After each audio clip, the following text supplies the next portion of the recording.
Okay, so this is the shorter, sweeter video. The one that I put up last night. I just turned on my computer because I have I'm constrained by time constraint. Anyway, this is a shorter video asking the same question for people who don't have 21 minutes to kill or don't want to hear about my life. Christians, I'm just trying to address you because you walk around thinking that you're the only one that's right. See, my computer just turned on, yay! You walk around thinking you're the only one that's right and everybody's wrong. You even think some people in your own religion are wrong because they don't match up closely enough with what version of Christianity you believe in. Okay, let's forget them though. Let's just forget what religion is right, which religion is wrong. Let's just say Islam is right.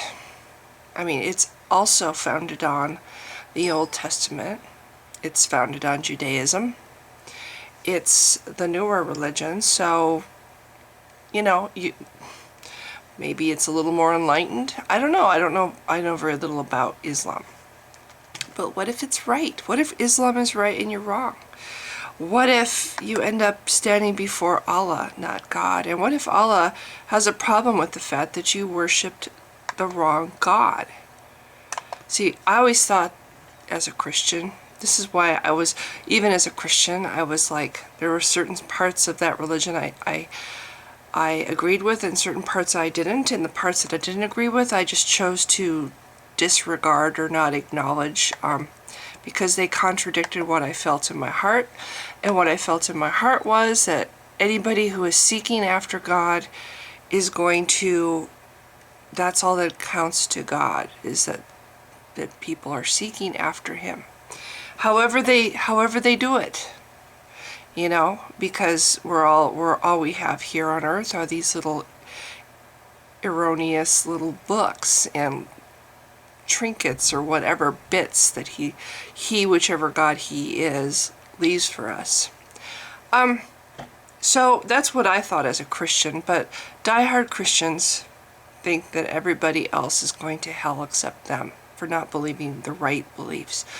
And I'm sure diehard Muslims, I again don't know anything about Islam, but if they have some kind of hell in their religion, I don't know.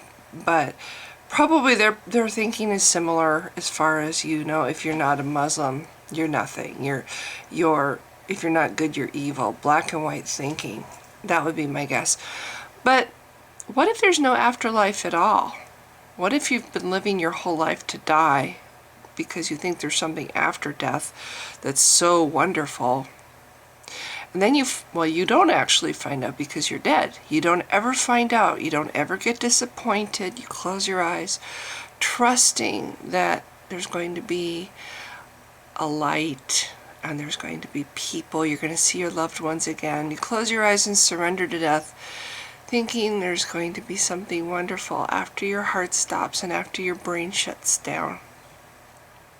But you're gone. Then you're gone. You're just gone. There's no regrets. There's no disappointment. There's nothing. You're just gone.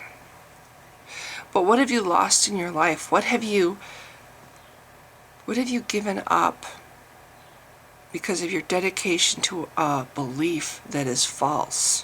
What have you given up in your life? We all aspire to be good people.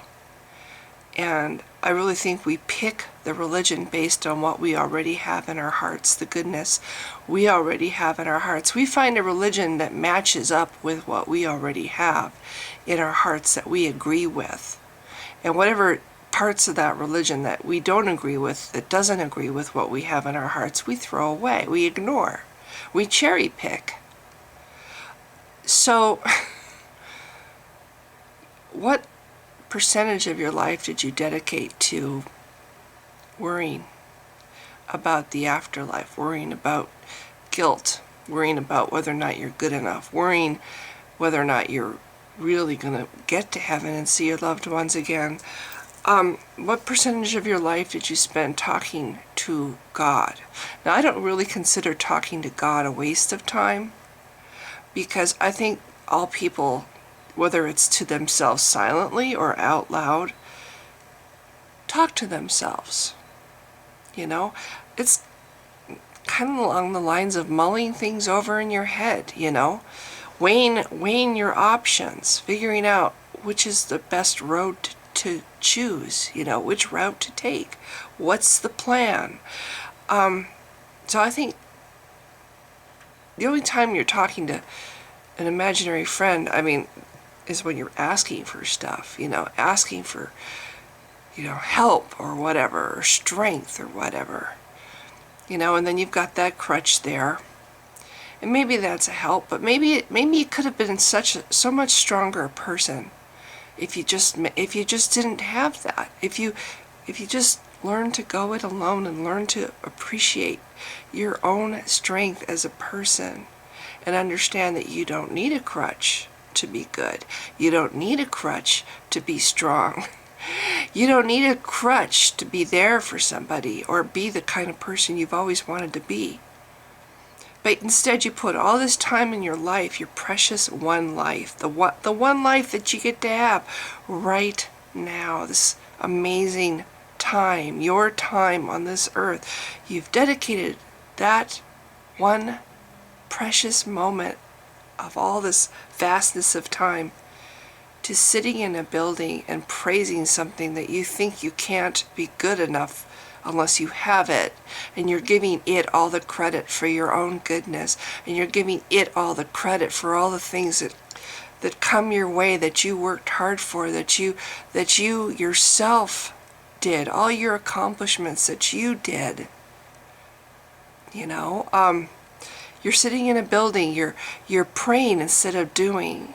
What could you have done with your hands, with your life, with your own heart and desire to help people, rather than sitting there and hoping that some supernatural being will help the world? You could have made a huge difference yourself if you had applied yourself, if you had gotten out there and done something, even just to change one person's life.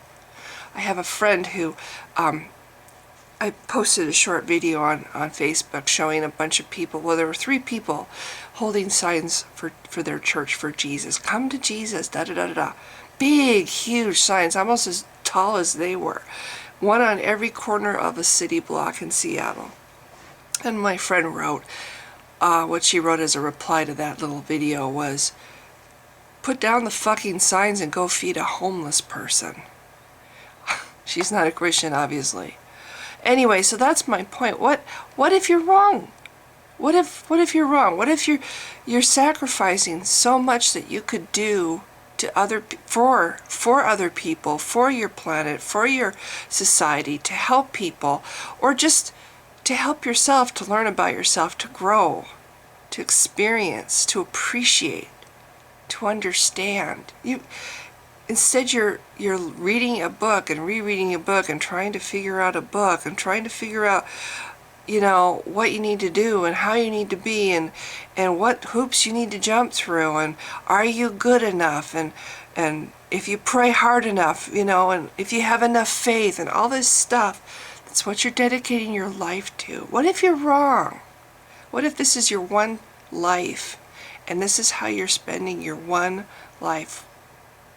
I don't think there'll be regrets. I don't think there'll be disappointment after you die. I think you'll just be dead. And you'll never have to know that you're wrong, that you wasted your life. So I guess in that respect, death is kind. But still, maybe, and maybe you're right. Maybe there is some kind of afterlife. But do you really want to take that risk? Do you really want to devalue the life you have now? Not appreciate it as fully as possible, this life you have now, because you think something better's coming? What's the term? Carpe diem, seize the day. If there's an afterlife, great, but don't live for it. Don't live for some stupid religion's promises. Why would your religion be any more true than any other? See, I went through so many years of my life thinking that my religion was true and that mine was the only true belief. My God was the only true God.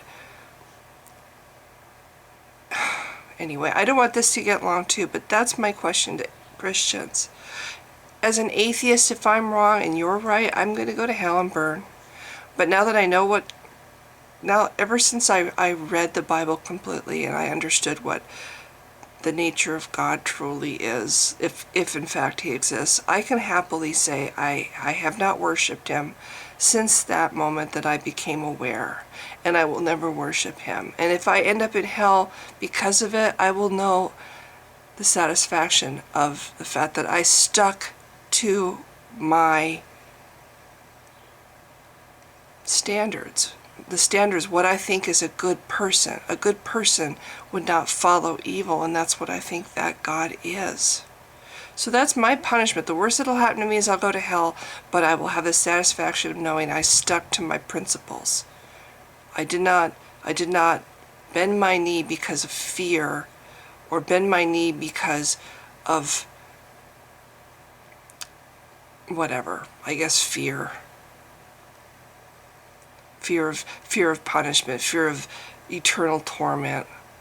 I stuck to my principles, to my standards, even if it means being burned forever, But what if the Christian is wrong,